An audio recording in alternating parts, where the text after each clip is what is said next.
here. All right. And thank you for coming on the podcast, Chris. I'm going to set you up here. So, throughout her career, Chris has consistently created strong operating results for companies ranging from startup to Fortune 50, including premier organizations such as Cox Communications, Verizon Communications, Sprint, Nextel, the National Basketball Association, and fan-controlled sports and entertainment. As a senior executive, she has held P&L responsibility for up to 1,000 employees and 1.5 billion in annual revenue. Chris currently serves as the Chief Commercial Officer and Head of Strategy for interactive media company Fan Controlled Sports and Entertainment, overseeing strategic partnerships, betting, and league strategy. She also recently served as Chief Financial Officer of the Special Purpose Acquisition Company, SPAC, OmniChannel Acquisition Corporation. In February 2019, Chris was appointed to the board of directors of Ryman Hospitality and is also a member of the company's audit and NomGov committees. Ryman is the proud owner and operator of the Grand Ole Opry, Ryman Auditorium, Ole Red, in partnership with Blake Shelton, and the Gaylord Resorts and Hotels. Got that. Previously, Chris launched and led the National Basketball Association's direct-to-consumer business globally. She also established and led the corporate development practice in media and entertainment for global telecom leader Verizon, ultimately acquiring over $5 billion worth of assets over the span of 3 years. Chris serves on her business school's executive advisory board at Old Dominion University since 2012. Chris grew up in Colorado, has moved around the U.S., both during her husband's service in the U.S. Navy, submarine force, and her own career. She holds a bachelor's degree in Spanish and a master's of business administration from Old Dominion University in Norfolk, Virginia. She and her husband have lived the past 10 years in Summit, New Jersey, and have one son who attends Cornell University's Dyson School and competes on the university's varsity track team. Welcome to the show, Chris.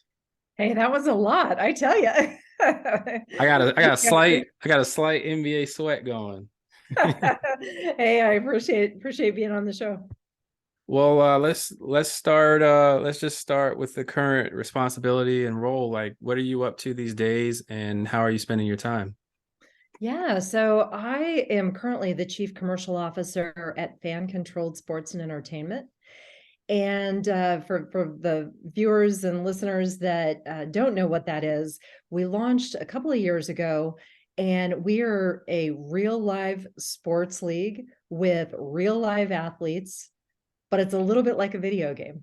And so what happens is fans get to call the plays, they get to make big decisions, they get to draft their players every week to the team.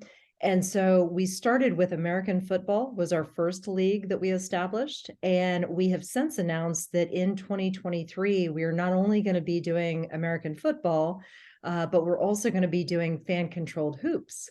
So I'm super excited. Fans will get to make decisions about the game that'll be a little bit like NBA Jam for anybody that used to play video games back in the day and has played NBA Jam. It's going to be like a live version of that with real live athletes and some really cool technology. So that's what I'm up to right now.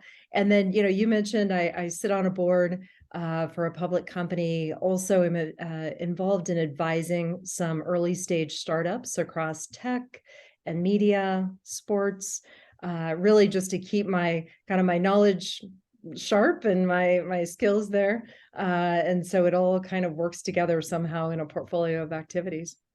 I love that. Sounds like a lot of responsibility. So, like, what's a day for you in the life? Like, how are you spending your time?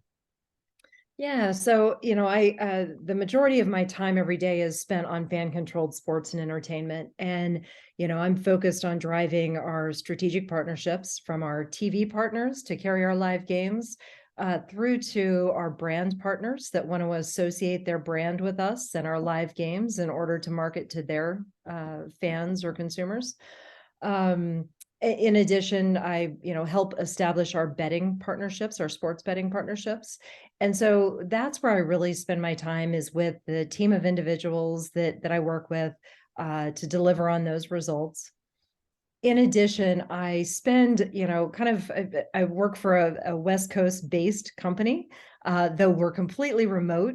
A lot of the activity happens around West Coast business hours. So it gives me early mornings to do other activities related to my board and to advising, as well as evenings. And as you mentioned in my bio, we have one son and he goes to Cornell. And so, he does get home a little bit, but really I have a lot of free time, and so I'm able to use both my evenings and my early mornings to do some of these other activities. And in the end, I mean, the way I think about it is having a portfolio of activities that are all related to media, entertainment, sports, technology. It's all related, and so what it does is makes me better at the total picture, because I'm learning things in each one of these experiences and contributing things in each one of these experiences that then relates to other work that I'm doing. So that's kind of how I spend my time and how I think about balancing a portfolio of activities. So it's almost like the sum of the parts is like greater than the whole in a way, because you've got like different activities, but they all kind of ladder up to like this one like consistent theme with your career, which has been like media, entertainment, technology, where those, worlds collide a bit. And we're getting towards the end of the year. This is, whenever you're going to hear this is going to be 2022. Can you talk about maybe what's your best decision for this year? What's a big decision you made that had a big impact on the year? Hmm. So as far as kind of a big decision that I made in 2022, I would say that some of the work that we've done with fan controlled sports and entertainment has been really pivotal. And so I would say that making the decision to get more involved on our partnership side has been really important, in that I've been able to take what we're doing on the TV side and really connect that with the brand partnerships. And so that was something I took on earlier in the year, agreed to add to my responsibilities. And I think that's been really interesting because, again, you can think about it holistically. And one of the things that I think is really important when you think about marketing or growth or commercial efforts is thinking about how you can solve really critical problems. And so being able to go to the brand partners and say, okay, here's the kind of exposure that you're going to get with our brand. We know that you're trying to reach a younger audience, which, our audience is 25 years old on average, versus some of the traditional sports. Their, audiences are anywhere from 42 to 62 years old, kind of on average. And so we've got a much younger audience, which I know a lot of the brand partners are really trying to reach these days, trying to get that younger audience. And it's an elusive audience that, likes what they like and they don't like anything else, and they don't want to be marketed to, but they really want to be in these authentic experiences. So I think, certainly getting involved in that and being able to link all that I'm doing with the company to really build solutions with partners, I think has been really interesting. Yeah, that's great. What about like your skill set? What would you say are some skills that people wouldn't know that you have, or what skills, most people don't necessarily know that you have, but like that you enjoy doing? Yeah, I would say, I mean, probably for me, the underlying um, characteristic or skill is just my curiosity. Like there is not a messy problem that I don't enjoy tackling, because I like the intrigue of, why is this way? What do I have to do to solve it differently? How has it been solved in the past? Why is it a problem now? Like, is it a problem that was fixed and wasn't sustained? Is it a new problem that came about because of technology and the time of life that we're in? How did this problem come about and how do I help solve it?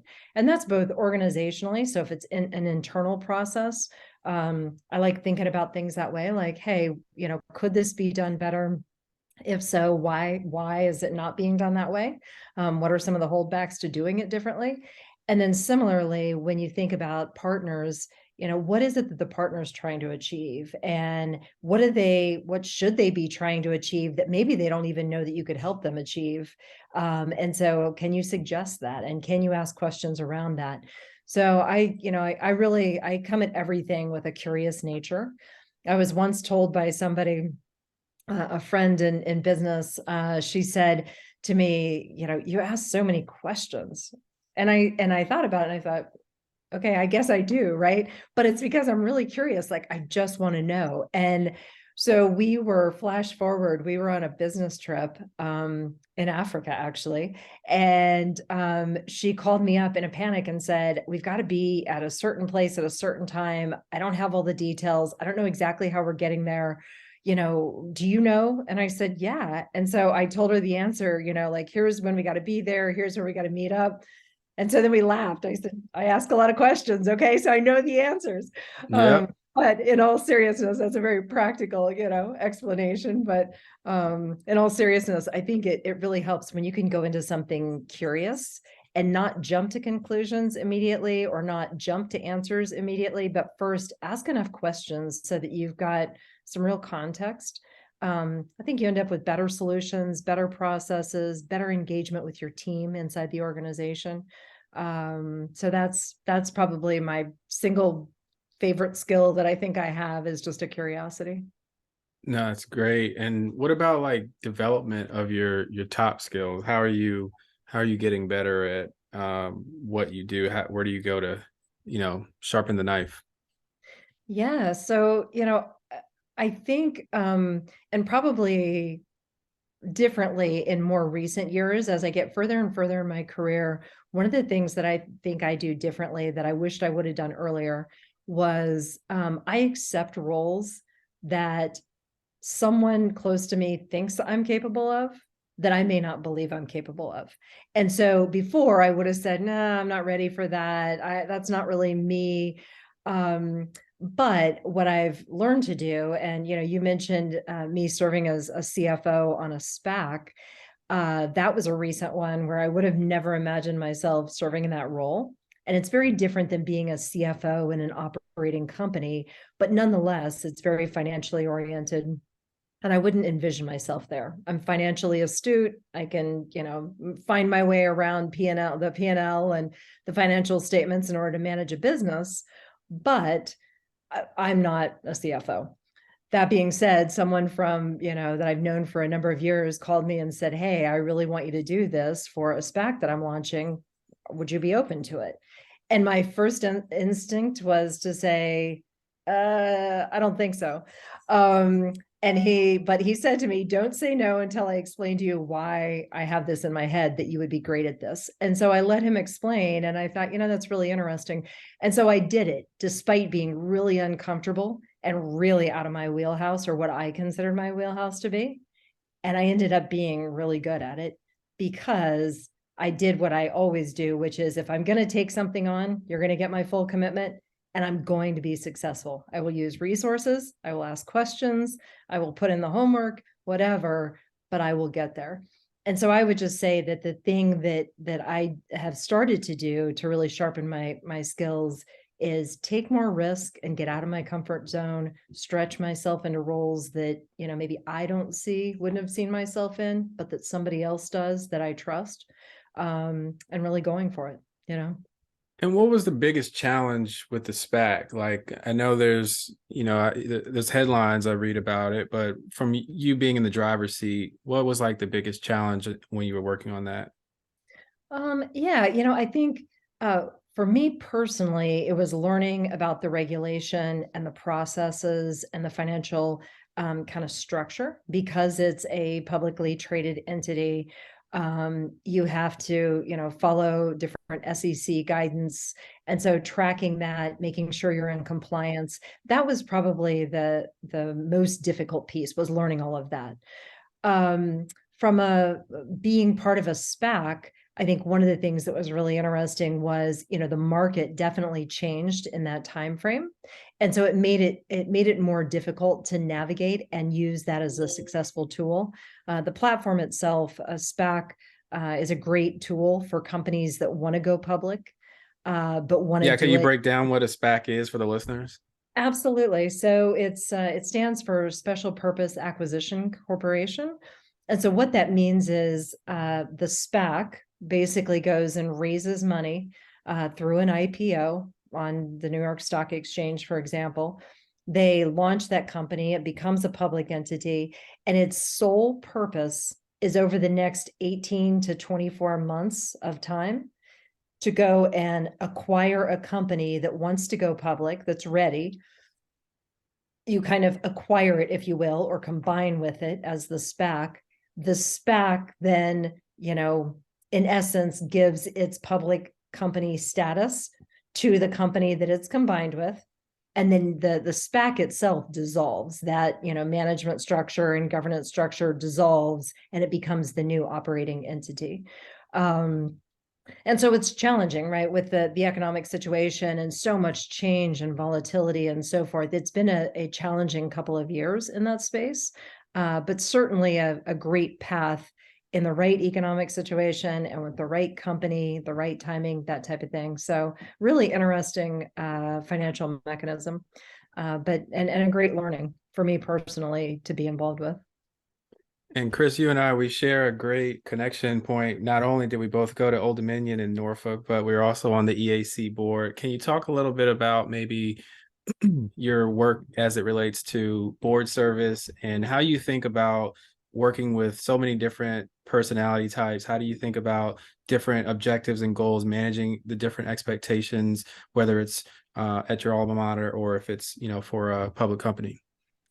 Yeah. So, I think board service to me is a little bit in line with what I talked about, kind of getting stretched out of your comfort zone, in the sense that, if you're an operator of companies or divisions or, particular functions in a company like I am, you're every day making decisions that are both strategic and tactical. You're in the weeds, you're in the moment, you're leading people, you're, making decisions directly, that type of thing. Very often when you're on a board, either an advisory board like we serve on with the EAC or on a public company board, you're not there to make the day-to-day decisions, but you have a very different purpose. And so in the case of when you serve on a public company's board, your role is to look out for the shareholders, and so you're really there kind of ensuring that the best outcome is happening based on shareholders' needs.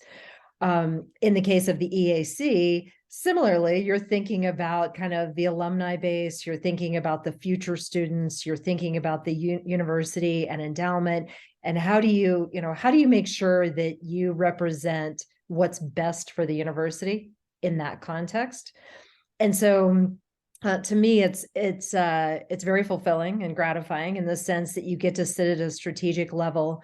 You get to meet a lot of really interesting people. You get to think about bigger topics that maybe in your day-to-day role, with your day-to-day job, you don't necessarily think about or don't have to think about.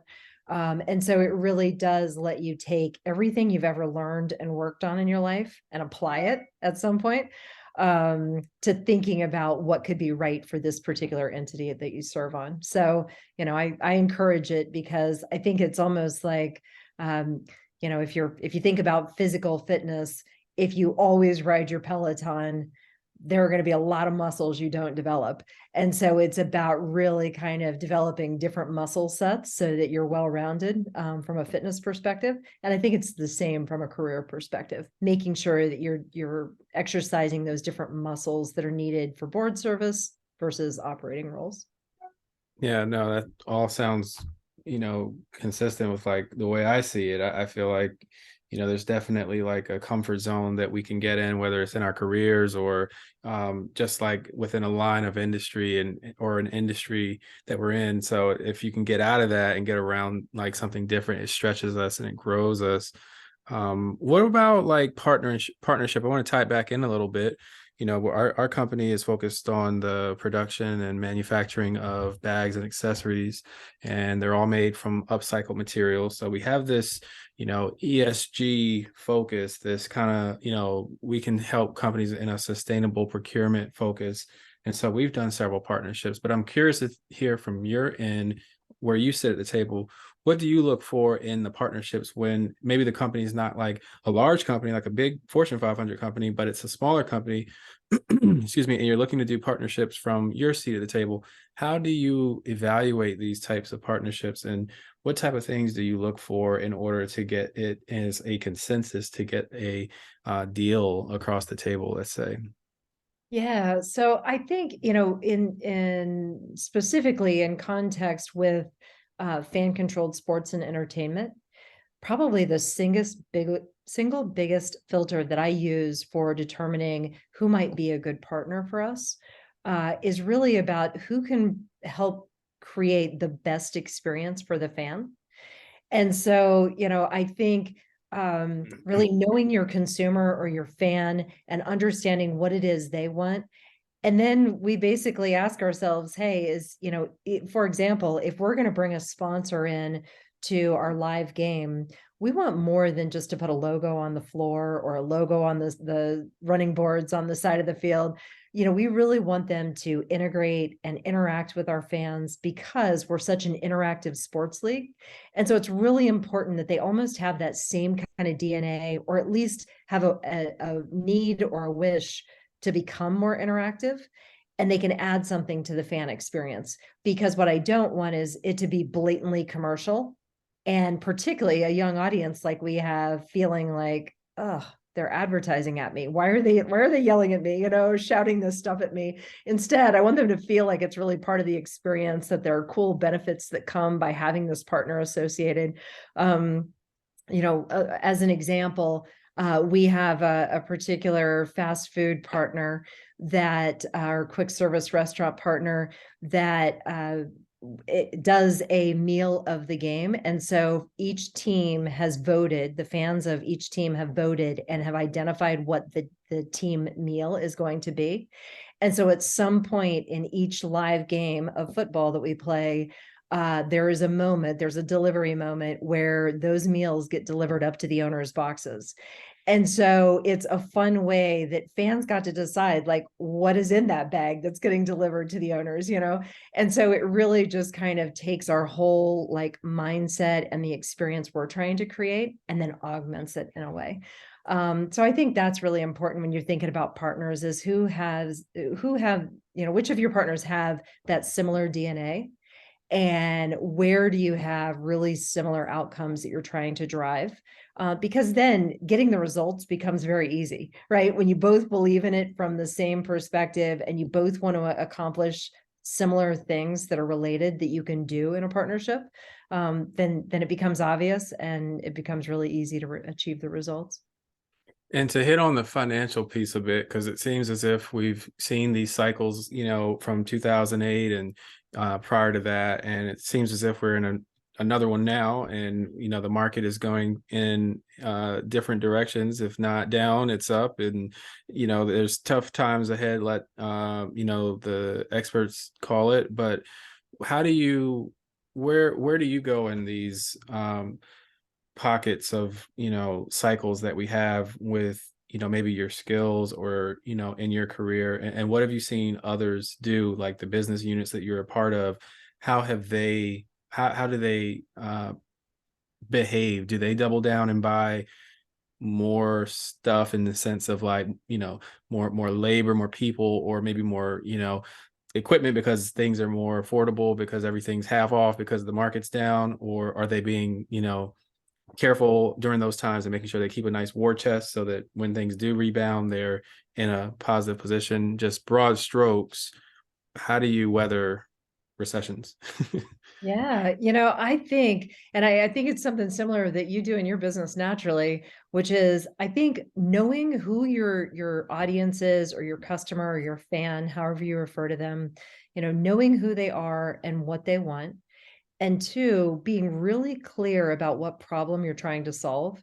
I think one of the things you can risk is trying to diversify too much, lose your way, and not really solve a problem because you're chasing the market or you're chasing money or whatever. So in our case, with fan-controlled sports and entertainment, we're very focused on creating that next generation of fan experiences for sports lovers.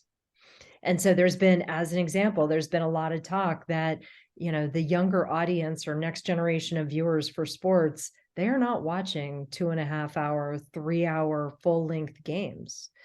And so we are really focused on how do you create an experience. Sports isn't going away, and live sports certainly not. Look at the World Cup and different Olympics and all these different major worldwide events that kind of stop everything when they're on. They're not going away. However, the consumption is changing. And so to us, it's really how do we engage the fans. We've shortened the length of our game to 1 hour. So it's a very quick kind of game. It's also very interactive. There is no leaning back. There's no stepping away from the TV to go do something else, to come back and check a score, because you're in it, you're making decisions. And so in that example, that to me weathers recession, because where there's a real problem that you're solving or a real appetite that you're solving, then all of a sudden, and you're really clear about that, all of a sudden the recession is less of a concern, I think. So much like the bags and products that you create out of upcycling, it's such a concern right now with the environment, and people do want responsible goods. And so the fact that you've just so readily nailed that on the head, and that's what you stay focused on and drive, like, I think that's really important to weathering the recession. No, that's awesome. And you said something I'm curious about, whether it's NBA or other organizations. What would a brand like out, and I've seen some of, like, I would say, contemporaries of ours have like either collaborated with either the NBA or with like several of the teams. What type of work or what types of things would get them noticed in order to be able to collaborate or be a partner? What is it from your time there, or just in your sense? How do you look at those partnerships? Yeah, I think that really thinking about what is going to make your product or your service unique, one. Two, thinking about how your product or service maps directly to the NBA, for example, the NBA's audience. And, is it a good audience fit? Are they going to see it that way? And then together with, is it a unique service that they don't already work with, or product? And then third, I think having a smart business model.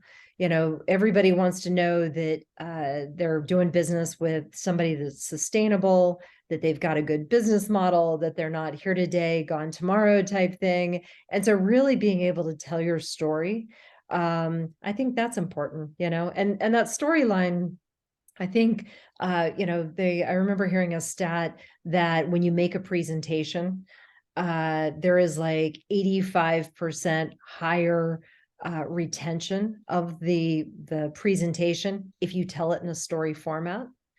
And so it just says, like, have a story. Like, why did you get into what you're doing? How did you get to here? And like, why is it super cool? Because, if you think down the line, the NBA or some entity like that is going to want to understand that, because that's what their fans want to know.